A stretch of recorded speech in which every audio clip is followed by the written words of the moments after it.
Hello and welcome to Those Who Serve. We were fortunate last week to spend some time with Thomas Payne and David Elliot and David Cantrell, Leon Parks, veterans of the Marine Corps, Vietnam, and enjoyed that. But we're going to pick right back up, and I'll say again, fellas, how much I appreciate y'all being with us. We've had a wonderful time together, laughed about a lot of stuff, but when we left off, we'd basically got all you fellas in country. And Leon, you went to 5th Marines. David was with 5th Marine. And you said y'all were running. Tell us where you were located at and the ops y'all were running at the time. Well, around Fubai and up through there, and then we come back out later and had a base camp in Amoy out from Da Nang, and spent some time on Dong Ha River. Just did a little traveling. Was it pretty hot up and around there at that time? No, it wasn't. Some days the days were bad, and it'd really get cool in the highlands at night. You'd freeze till you get cold. Now, one of the things we were talking about was you were talking about you climbed a tree to run up an antenna one time. It ain't just that you're fighting a war, but the elements, and they always gonna fight a war in the worst place in the world. Well, the elements are there. They're one of the major enemies, and I was in a tree and got in an ant's nest, and they got their sweet revenge.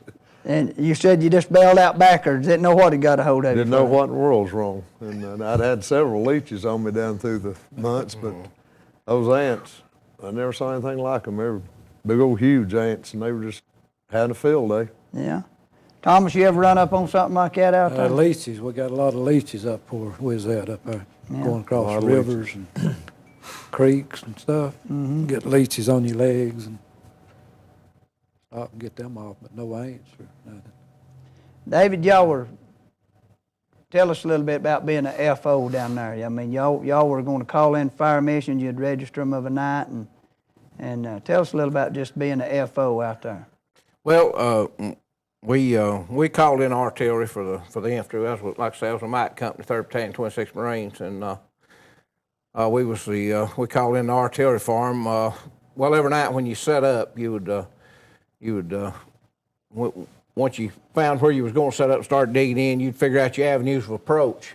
We'd go ahead and drop a few rounds and make sure we had our azimuths and we'd just number our fire missions. You know, we'd have them at the FDC. We went under Pretext Charlie or part of Vacation Charlie. We had to change handles later on, you know.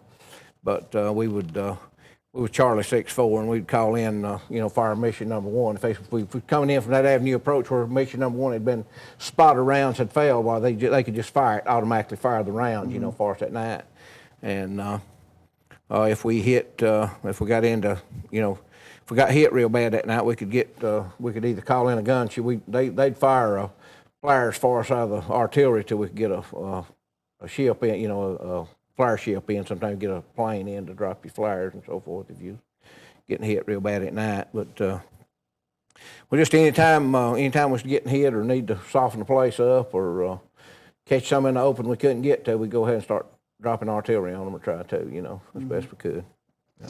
Now, when you were over in Da Nang, as far as getting mortared and rocket, was that pretty often? Or? Yeah, pretty regular. They just try to shut the runway down, and they just aggravate what we call it. Just aggravates the night, wouldn't let you sleep, And other than that, it wasn't bad. A few of them got close, but they hit them fuel dumps or something like that, and then they get excited. Get a little excited. Yeah, you go get on the bunker. I didn't like to get in the bunker.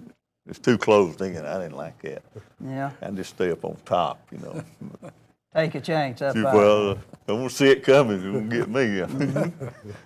Now, Thomas, where did you spend? You said you was down there. Where was your area that y'all spent a lot of time in?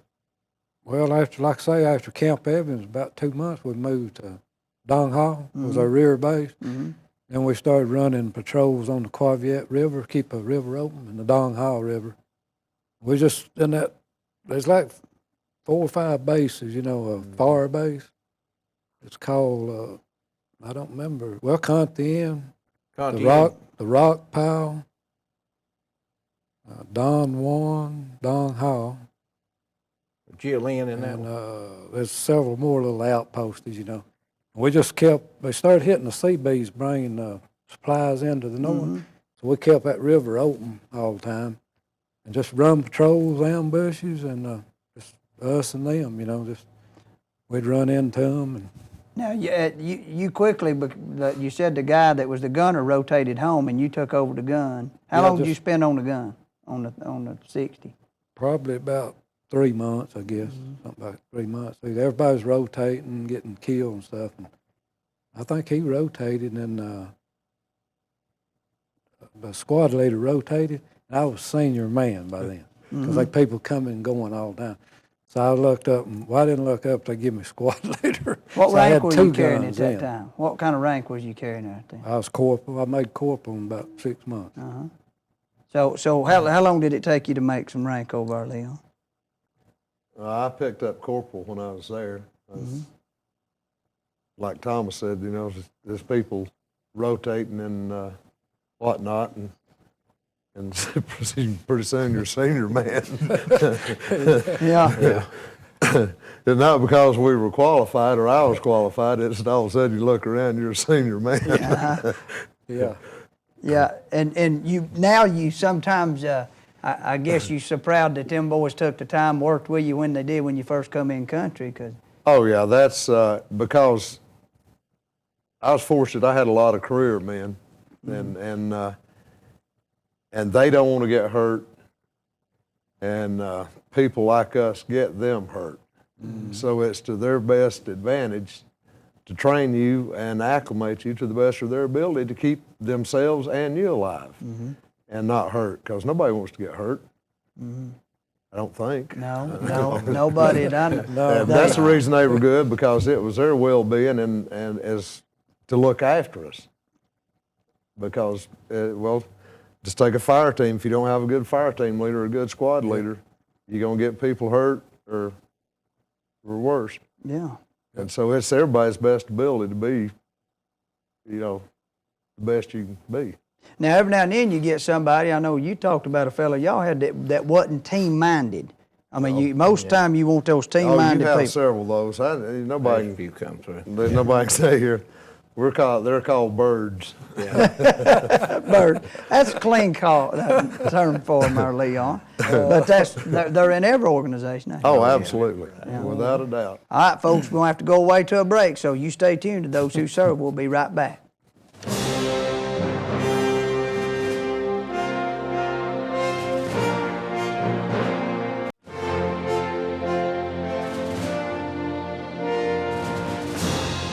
Welcome back to Those Who Serve. We've been talking with these fellows right here, distinguished gentlemen from the Marine Corps, and certainly appreciate them. We was talking as we went off to break about you know, when you're thrown together with a bunch of folks, you get all different kinds, and the Marine Corps breaks them down and molds them into what you want to be.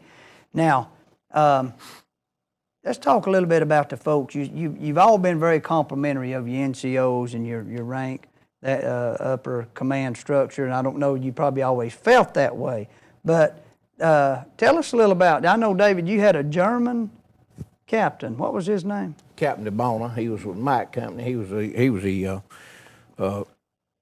Mike the company I was company with that I was attached to. He was our captain. And what was the old sergeant that you always talked about that you never heard him say, but he spelled one cuss word? This is amazing. But I mean, he was so Sergeant straight. Horn. He was from Yazoo City, Mississippi. He was on the same FO team I was. He trained us, the Forward Reserves in California. Sergeant Horn, I always thought he caught a bad deal. He was a 4-year man, and he had like 4 months. He'd done serve one tour in Nam, had about 4 months left, Gotcha. and they sent him back over there with us. And he was over there about 90 days before he came, roughly, 60 to 90 days before he came back to States to get out. But he was fine. Good man. Christian man. You said he'd get down in the bottom of that ship and just pray. Oh yeah. He was. We had one boy. Name was. Let me think. Nelson. He was from Oregon. I believe it was Oregon, and he claimed to be an atheist. And I'll never forget. He said he was an atheist, and we went in there at Camp Evans. We'd been there a few days, and we got hit. We caught it rough when we first went in there, because we had to get everything cleaned out and set up, and they had us had us pretty well pinned down there at one time, and we dove off into a bunker. They was dropping mortars in on us real close, and we dove off into a bunker, and we just piled in there. And I will forget, I went in on top of the lieutenant, and he didn't care much for that. You know, I finally got off his leg. Couldn't take after a he joke, could he? talked to me. Couldn't take a joke real good. But anyway, we got done the next morning, and he said, Nelson said, I thought you said you was an atheist. He said, yes, there ain't no such thing as God. I said, wouldn't be over here, you know. He said, well, said, if you don't believe in my God, said, don't be a talking to him. He said, I heard you call on him one time when we went off in that bunker last night. You know, Made a believer, did yeah, you know. Yeah. But, yeah, he was a fine man. He sure was. I never... Now, Thomas, you said just happened last night. You talked to your old company commander. Yeah, I found out about him last year at a reunion, first time I ever went to one, and he was such a good man. I just wanted to call him and tell him I think he done a good job. And he lives right up here at Tacoma, Tennessee. Yeah. And he retired 30 years out of the Marine Corps as a colonel. He was a first lieutenant and a captain over there.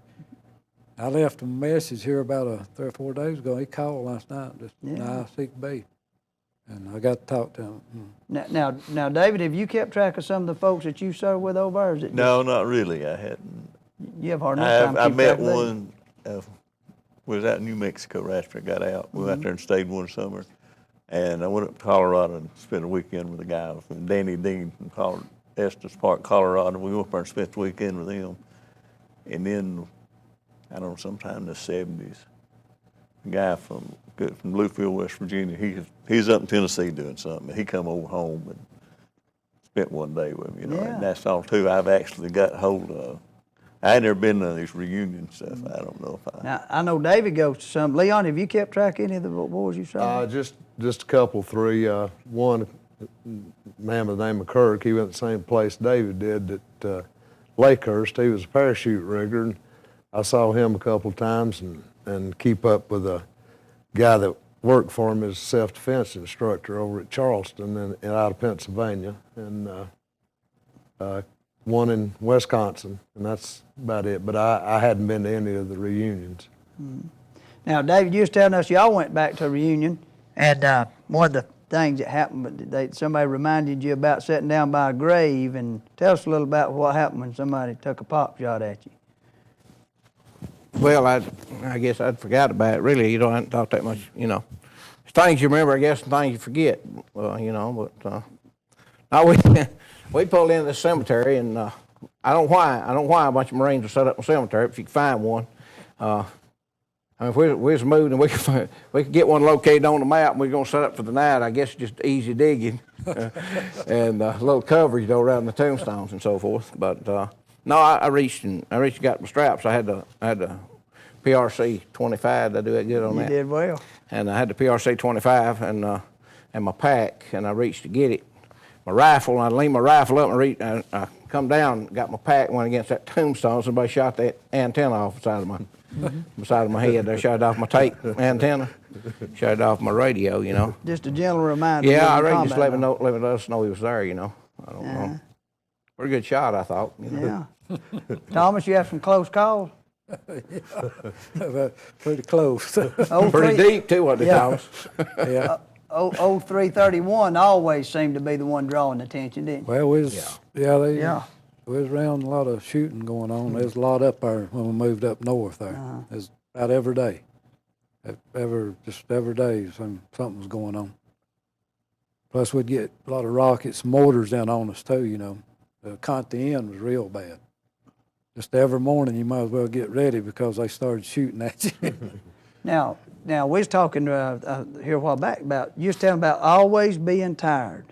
I never feel like you got enough rest. Well, it's like Thomas. You go days. You set ambushes at night, and then walk patrols of the day, and you get tired, or I did. Get tired and sleepy, and Yeah, you don't sleep of a night. No. Much, you know. I mean, I didn't realize it, but you're always on alert, you know. Yeah.